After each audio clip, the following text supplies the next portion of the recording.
almost 1 week into the 2018 PyeongChang Winter Olympics, the DPRK delegation has captured the spotlight with what's been called by some a charm offensive. On Wednesday, the ROK approved the use of $2.6 million to pay for the cost of hosting the DPRK delegation, the latest in a series of moves to improve inter-Korean ties. The DPRK leader Kim Jong Un has also invited ROK President Moon Jae-in to visit his country. Moon indicated he will accept the invitation under the right circumstances and suggested that the DPRK and the U.S. should also talk. Showing an apparent shift in strategy, the U.S. Vice President now says the U.S. would talk with the DPRK without preconditions as long as the campaign of maximum pressure is maintained. If anything, what has led to this change of tone on the part of the U.S.? Could the positive momentum on the Peninsula translate into concrete actions after the Games? Welcome to this special edition of The Point. I'm Lu Xin, and for this discussion I'm joined in London by Tat Yan Kong, Associate Professor of Comparative Politics at the School of Oriental and African Studies of the University of London. From Beijing, I'm joined by Dr. Zhao Tong, a research fellow at the Carnegie-Tsinghua Center for Global Policy, and by Einar Tangen, current affairs commentator in our Beijing studio. Gentlemen, welcome to the show.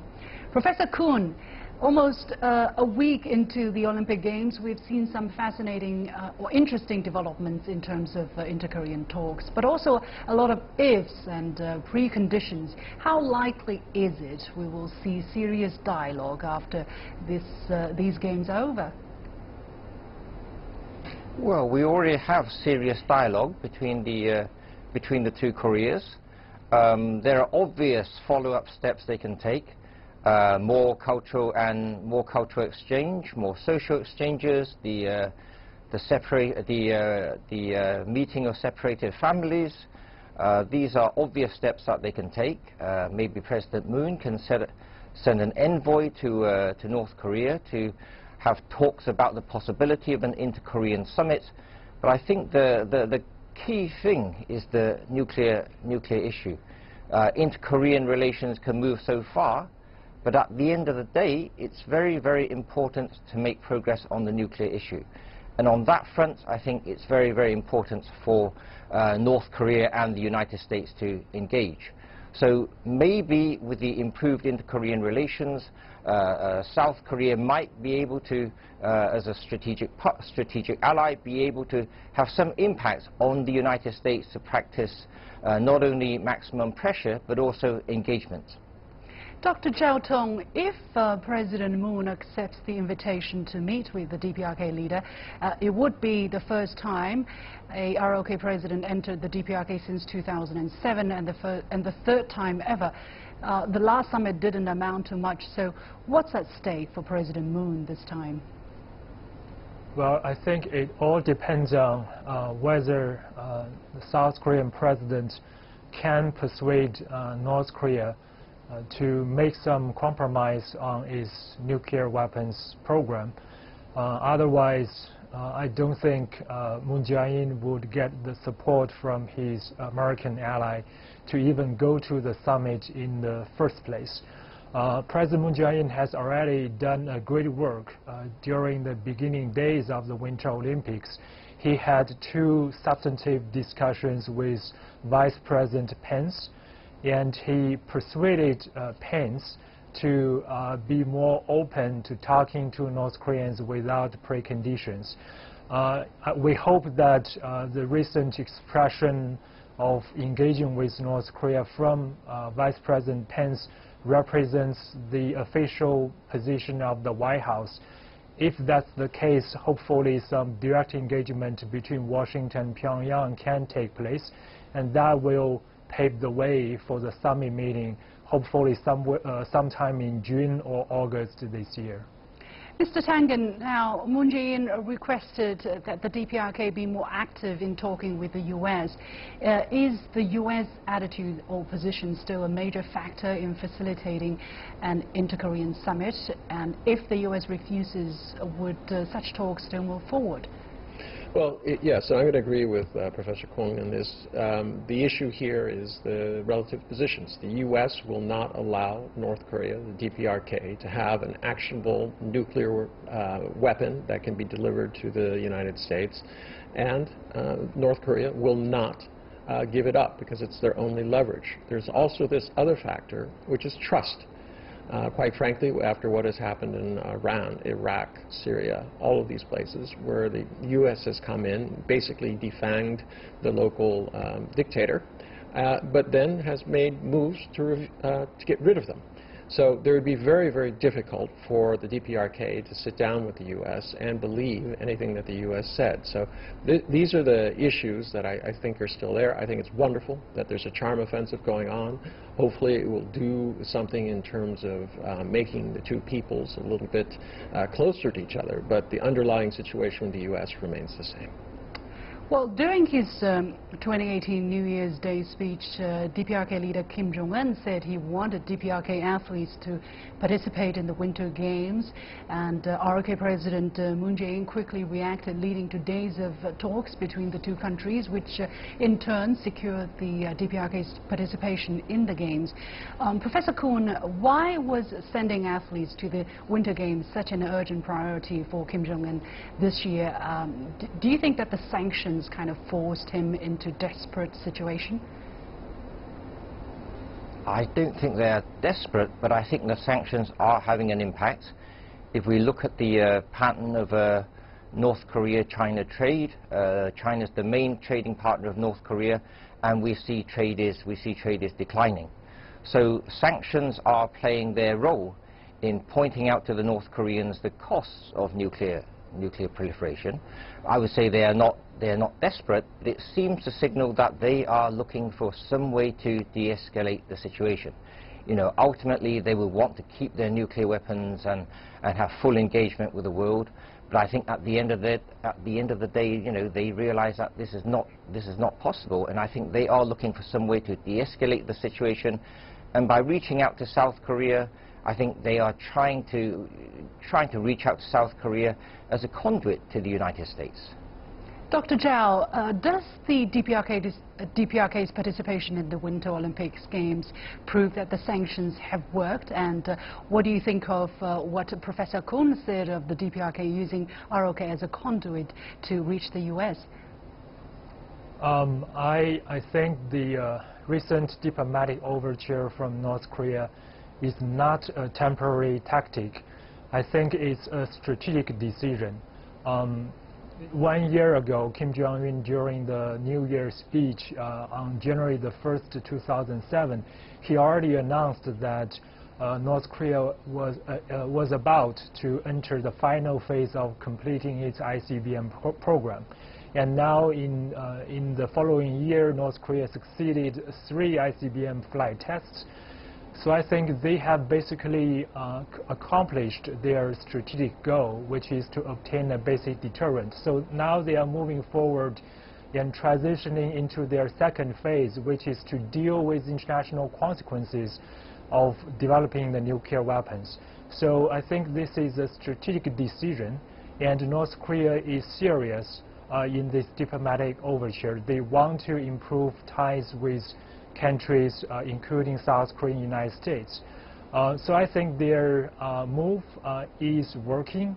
South Korea has basically already accepted the reality of North Korea's nuclear weapons, right? The day before the opening of the Winter Olympics, North Korea paraded ICBMs in Pyongyang, and the next day they were welcomed into the opening ceremony, and Moon Jae-in was willing to talk to North Korean senior officials and representatives. So I think they have already achieved the first step of their ultimate goal, and I think in the following months they will further put pressure on South Korea to persuade the United States to engage directly with North Korea. So they are succeeding in achieving their goal.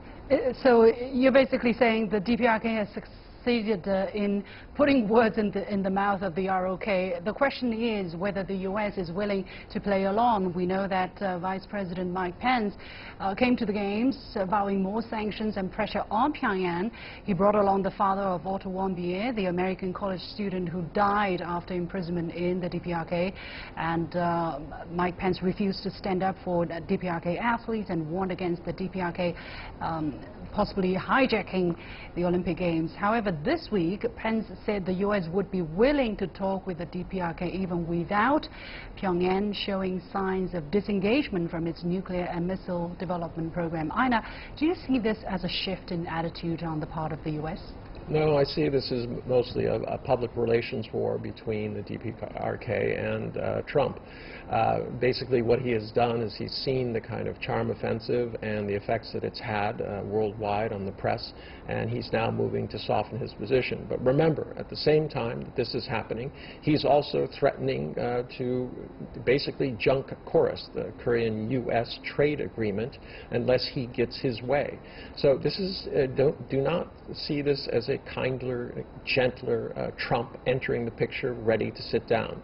The situation is still the same. The U.S. will not tolerate a nuclear-armed DPRK, and they will not give up their rights. And I would have to disagree with Professor Kong that this is a fait accompli. I think in the time to come, you're going to still hear more about bloody nose strikes and things like this. Well, over the weekend, some U.S. commentators said that the DPRK stole the show, and headlines seem to compliment Pyongyang's envoys and belittle Pence's own efforts. Professor Kuhn, did Pyongyang outplay Washington?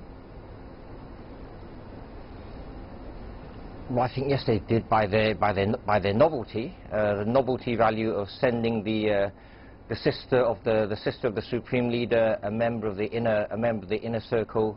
You know, we were speculating who would be sent, which of the senior leaders would be sent, but none of us expected him to send his sister. But I think we shouldn't think so much about who's scoring the propaganda points, but whether, you know, this will, these interactions between the North and the South will contribute to engagement and the prevention of war, rather than thinking about in terms of who is outshining who in terms of publicity. Of course. Dr. Zhao, however, I still want to get your view on this before going to the break. Do you think this means, this latest rhetoric from Pence means anything for the U.S.'s influence on the issue? I think it represents some important change of attitudes towards North Korea.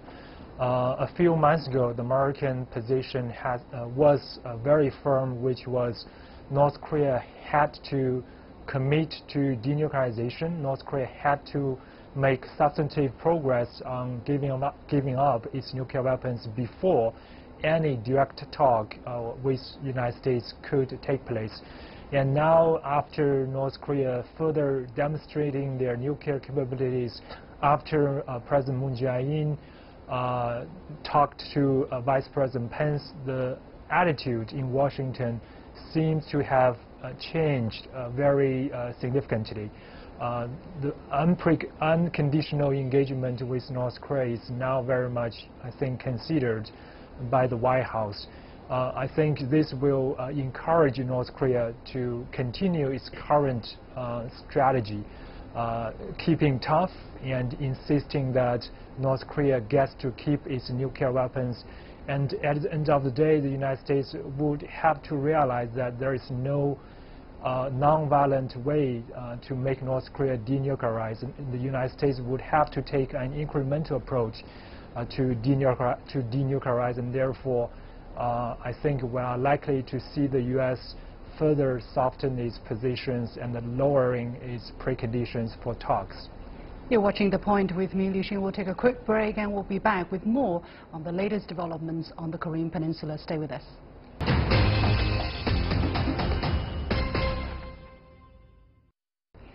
back to a serious topic. Now, during the opening ceremony of the Winter Olympic Games, ROK President Moon Jae-in and U.S. Vice President Pence watched the proceedings from the VIP balcony in the stadium, and they were reported to be joined by Kim Jong Un's sister, a high-ranking DPRK official.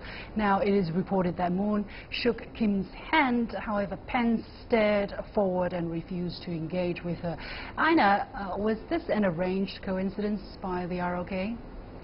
Well, obviously, yes. They're in charge as the host. They're in charge of the seating arrangements. Pence had actually asked that he be placed as far away from the North Korean delegation as possible, and he was not amused that he was so close and that the cameras were going to be able to capture him sitting there very stoically, ignoring the DPRK, while many other people were paying attention to Kim Jong Un's sister. Well, Professor Kuhn, this scenario reminds us of something which happened in the past. I mean, there was this the scene where former U.S. Secretary of State John F. Dulles refused the hand that was reached out by late Chinese Premier Zhou Enlai when they passed each other during a meeting in Geneva in 1954. Do you see any similarity there in terms of the U.S.'s policy of you know, whatever happens, I'm not going to appear to soften, and I'm not going to engage with my rival? I think in diplomatic terms, I think it was a mistake. In propaganda terms, it portrayed the United States as being very negative.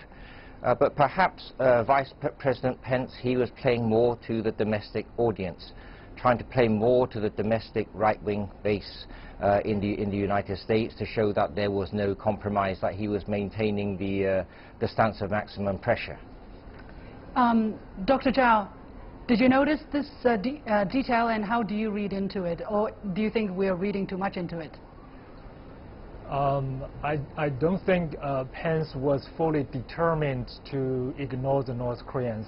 In fact, he chose to stay in the box during the opening ceremony, and his top aides afterwards also said openly that if the North Koreans reached out first, Pence was likely to have responded with pleasantries.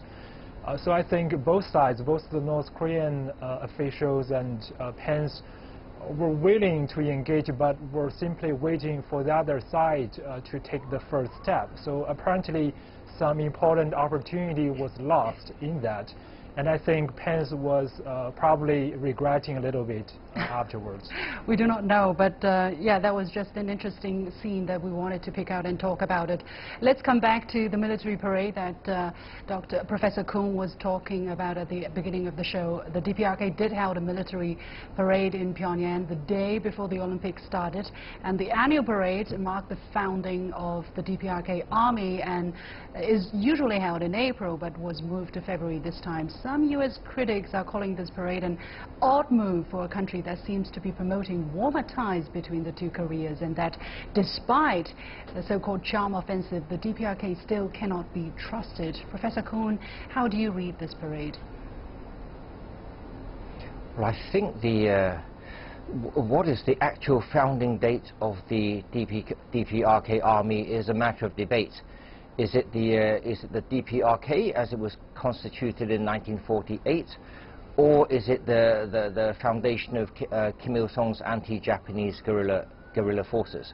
So I think there is some historical foundation on the 8th of February being the DPRK's Army Day, but I don't think we should read too much into it. I don't think it overshadowed the opening ceremony of the Olympic Games. But do you think there is some kind of message that the DPRK wants to send out by holding this parade on this day right before the Winter Games?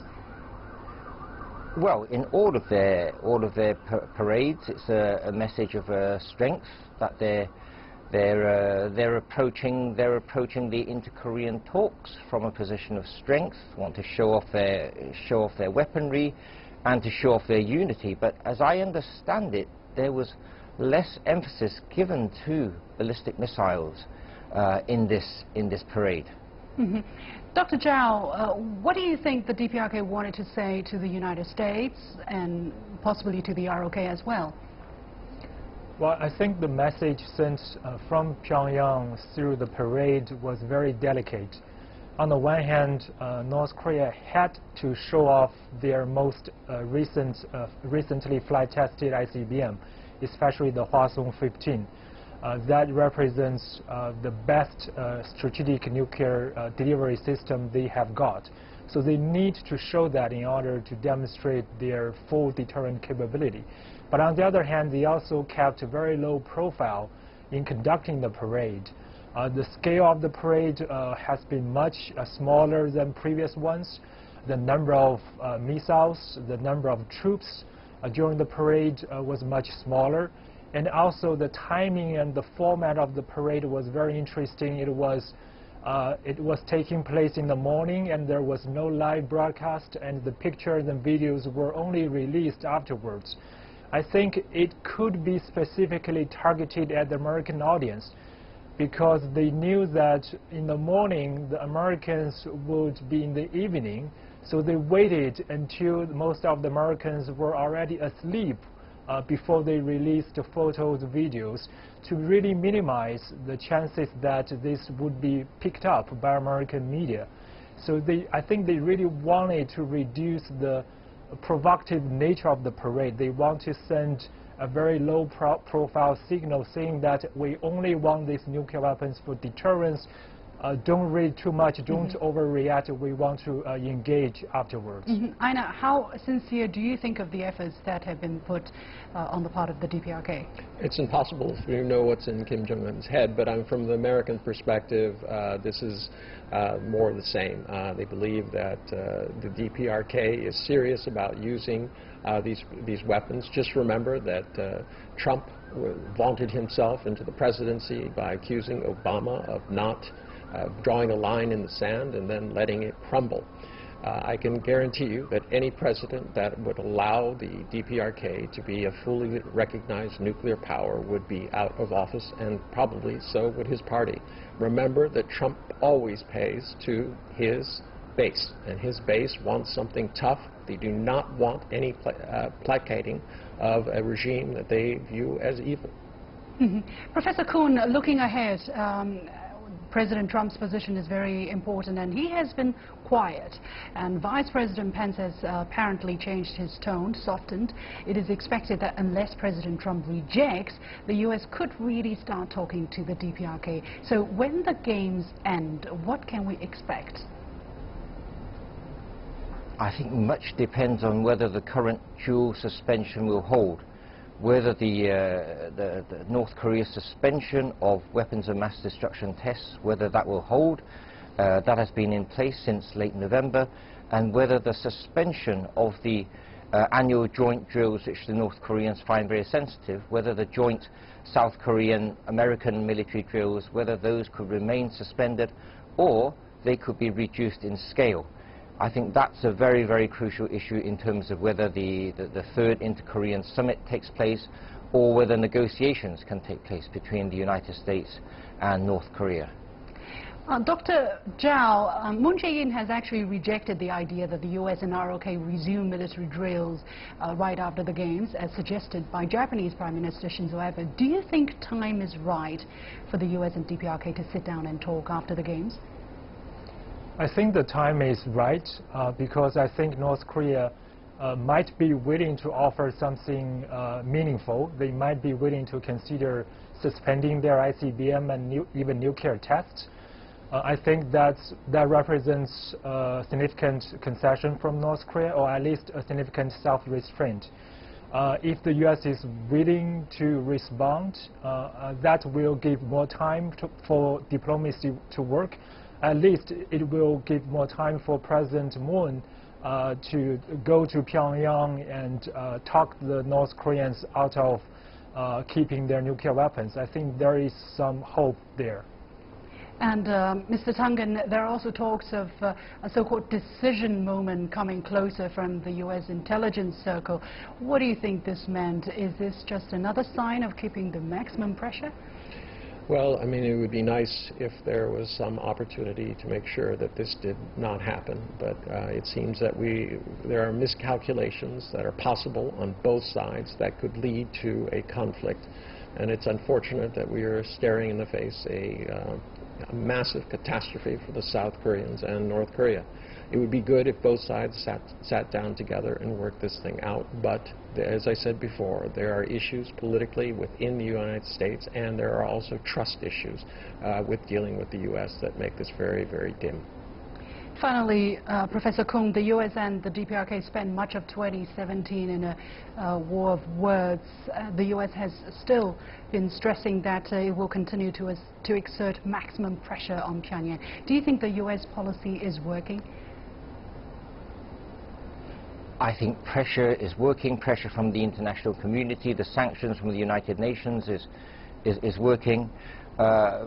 If the North Koreans see there is the prospect that they can seek security without nuclear weapons, which will be a long way down the road. If there is some possibility of progress towards some regional security mechanism whereby North Korea can do without nuclear weapons, then that has to be in prospect for the strategy to disarm North Korea to work.